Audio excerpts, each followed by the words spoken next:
Angel, how did you find O Retorno?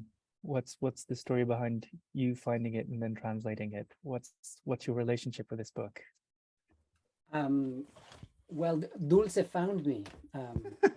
Is incredibly lucky. I'd like to say, just to start, how great it is to have this chance to talk about O Retorno and also to see Dulce.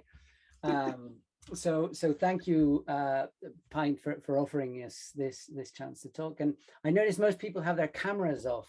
It's nice to see people's faces, but I understand that people want to sort of remain anonymous sometimes. But anyway, well, Dulce and I met at a literary festival in Brazil. Christina may remember that festival. And it was a chance encounter. It was wonderful. We ended up having lunch together.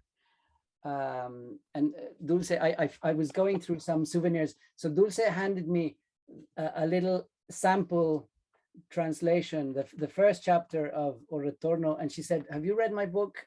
I'd like to know what you think of this translation."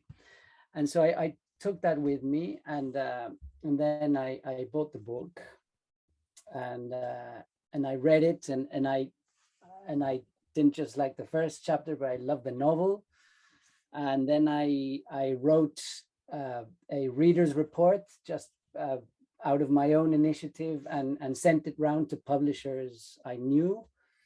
And it took a little bit of time, but finally Christopher McElhose of McElhose Press said, "This is great. Why has nobody published this before?"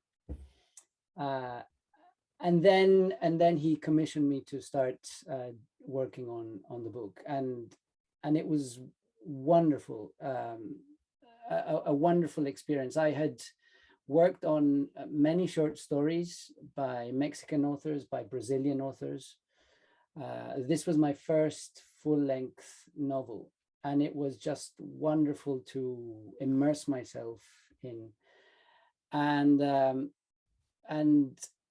it's very interesting to listen to Dulce talk now, reflect about how she feels now about writing a novel like this, because many of the questions that she was posing just now were things I was trying to come to terms with as I was doing a translation. You know, the question of language that, you know, might be considered racist or inappropriate, which today is a very, very live issue. But in fact, that's the point of what the characters are bringing into the book. And that was a point about depicting characters in 1975, talking about their experience of African colonies, and then coming back to Portugal and being treated like second-class citizens. So all these issues about language and you know, and the boundaries of language and what's considered polite or appropriate and what isn't. And then it led to many conversations with the publisher. Can we say certain things?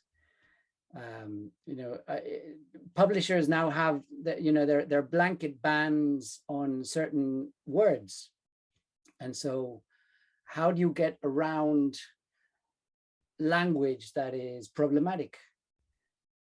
But I think that was part of what Dulce was trying to do, was to show that, you know, yes, it is problematic, but because this was a problematic space and a problematic moment, and people were trying to make sense of it all.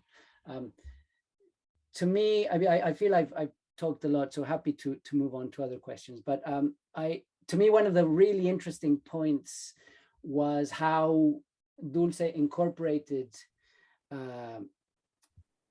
slang from the Quimbundo language into the Portuguese. So these were characters, you know, who had grown up in Luanda, speaking a mixture of African languages, Quimbundo and Portuguese. And so that's what he has in his luggage. That's what he brings in his bag.